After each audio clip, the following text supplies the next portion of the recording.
भक्तजनों, निष्कुलानंद स्वामी भगवान की कथा की दिव्य अनुभूति अपन को कराते हैं। इनके साथ साथ में बहुत ध्यान से सुनना भक्तजनों, ये जो कथा है ने वो एक आईना है, कांच है, अरीसा है।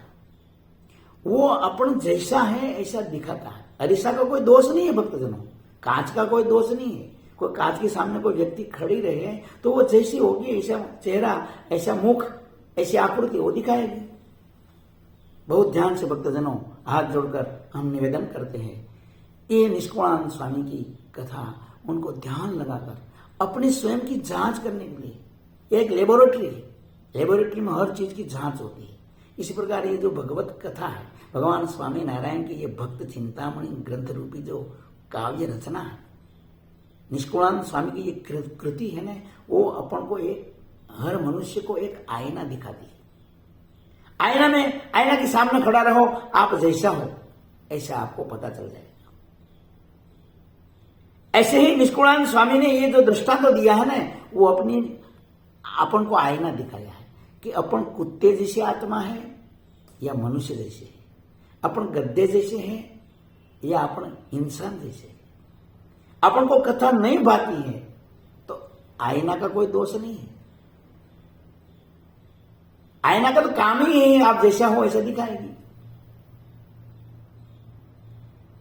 इसी प्रकार भक्तजनों, निष्कुलानंद स्वामी के अगर अपना विचारधारा, अपनी वृत्ति में दुष्टता भरी है, विकारों भरे है, अपना हृदय में पाप भरे है, तो भगवत कथा अपन को कहां से प्यारी लगेगी, कहां से चैन आएगा, कहां से सुख होगा।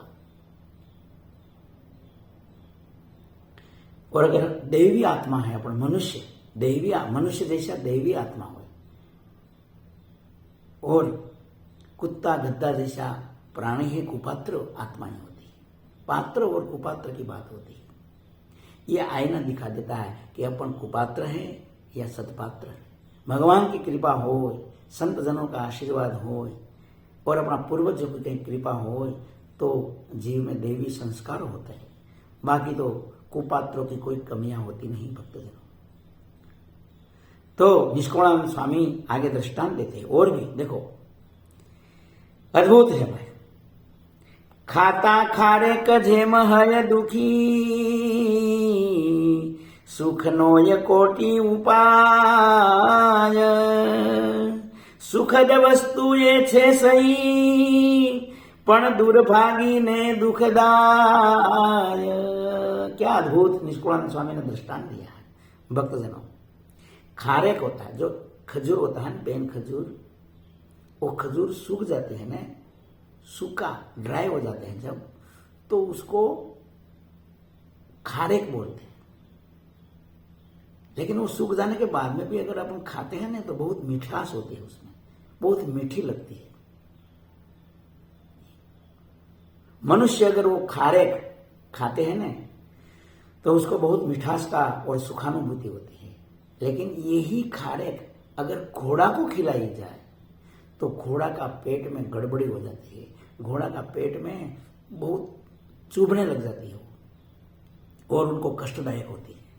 इसी प्रकार भक्तजनों, निष्कुलानंद स्वामी कहते हैं कि ये भगवान स्वामी नारायण की जो दिव्य कथाएं हैं ना, ये सत्पात्र मनुष्य जैसी आत्मा कोई खावे तो उनको सुखरूप होती है, मिठास का अनुभव होता है।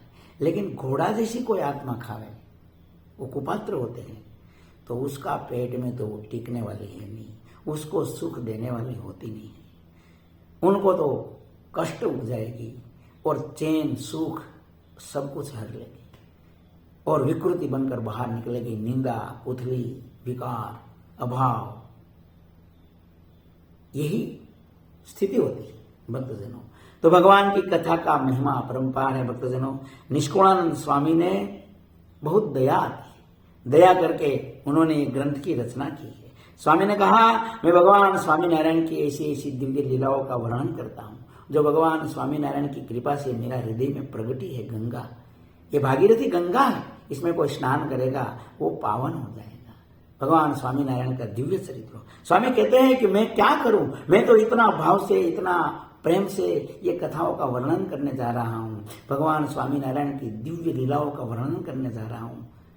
लेकिन जो अभागी होंगे, जो दुर्भागी होंगे, उनके लिए भगवान का यश है ना, वो जहर जैसा होता है। जिस प्रकार सुनो, तेम अभागी जीवने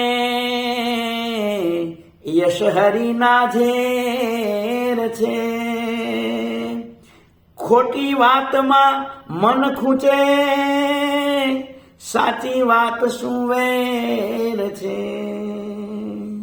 निष्कुलानंद स्वामी कहते हैं, हे भक्तजनों, श्रोताजनों, दुर्भागी हो, अभागी जीव हो ने, उनको भगवान का जो यश है, भगवान स्वामीनारायण की जो दिव्य कीर्ति है, वो जहर जैसी लगती है। उनको मौत आएगी हो ऐसा लगता है। और ये संसार में देखने को भी मिलता है भक्तजनों। भगवान स्वामीनारायण का यश दिगंत में जब व्यापता है, उनकी यशो गाथाओं ब्रह्मांड में सुनाई जाती है। उनका अनंत साधु संतों गांव गांव में, गली गली में, नगर नगर में भगवान स्वामीनारायण की दिव्य गाथाओं का, उनका दिव्य यशों का विस्तार करते हैं, वैसा कार्य करते हैं, तो कई दुष्टों वो जल के खाक हो जाते हैं। उनको ये अच्छा नहीं लगता है, उनको सुखरूप नहीं होती है। और कई ऐसे दैवी आत्माएं होते हैं जो भगवान स्वामीनारायण का दिव्य कार्य, उनकी दिव्य कथाएं, उनका दिव्य यशों का श्रवण करके, उनका लाभ लेकर वो इस लोक में भी सुखी, परम सुखी हो जाते हैं, और परलोक में वो परमात्मा का दिव्य आनंद में, मोक्ष पद में अखंड स्थित हो जाते हैं।